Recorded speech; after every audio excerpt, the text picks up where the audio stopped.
Hello, I would like to explain to you how I change colors. I always use a garter board edge on my blankets, and that makes it so easy to change colors and to hide the knots.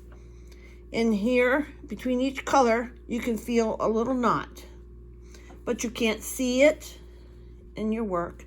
And if you don't have someone experienced with knitting receiving your blanket, they won't know it's in there. They will not feel it.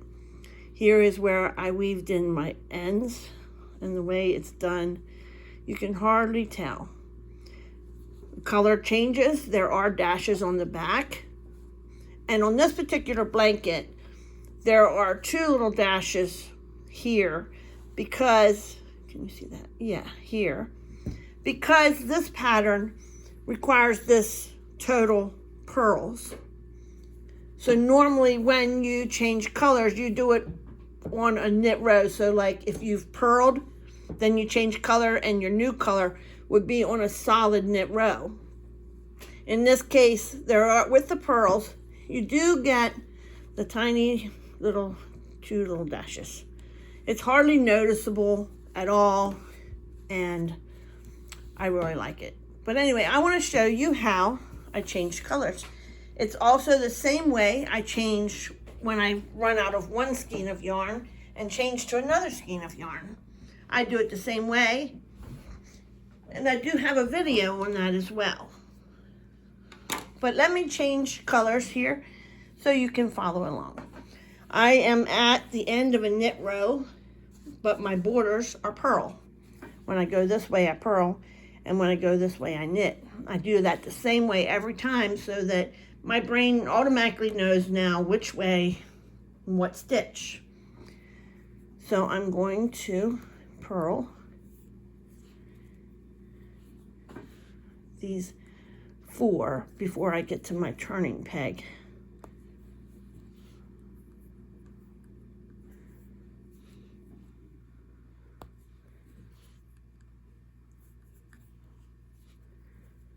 Okay, and I want you to stop right there because we're going to put the knot between this first peg and the second peg to hide it inside that garter border. So I'd like you to cut your string maybe about 12 inches and then get your new color. Now if you have a Cindy wood, they have this awesome anchor pin. So you can just put your yarn right under the pin and it'll hold while you make your knot.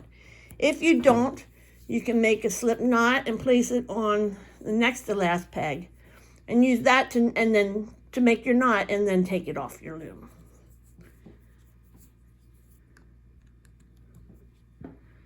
Okay, so I'm just going to slide this under there. I'll give it a little bit. I have maybe 8, 10, 12 inches, whatever. Okay, so now you want to tie your knot.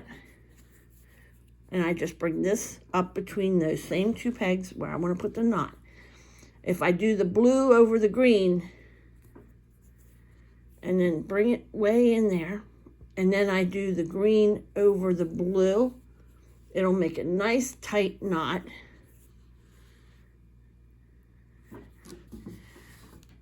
Let me see if this is a really big loom, but let me see if I can show you. It's right here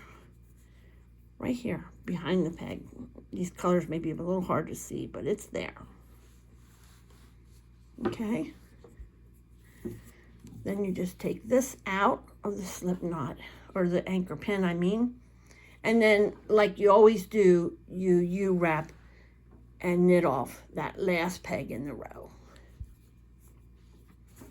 And of course, this next row for me on this pattern is all knit. And my border is knit because I'm going this way. If I'm going this way, I purl. If I go this way, I'm knit. That's a good idea for you to get used to doing. When you make blankets, is go the same way each time, knit the same way each time, purl the same way. So I'll just knit a couple and knit them off.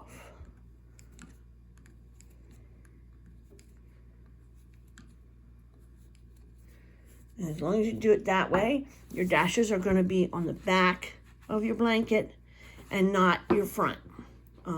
Here you can see we did the same thing here with color change. And then I just need to, what you do is bring your yellow and your green. You'll hide your yellow yarn here, weave it in, and you'll weave in your green here. But this is your dashes. They're on the back.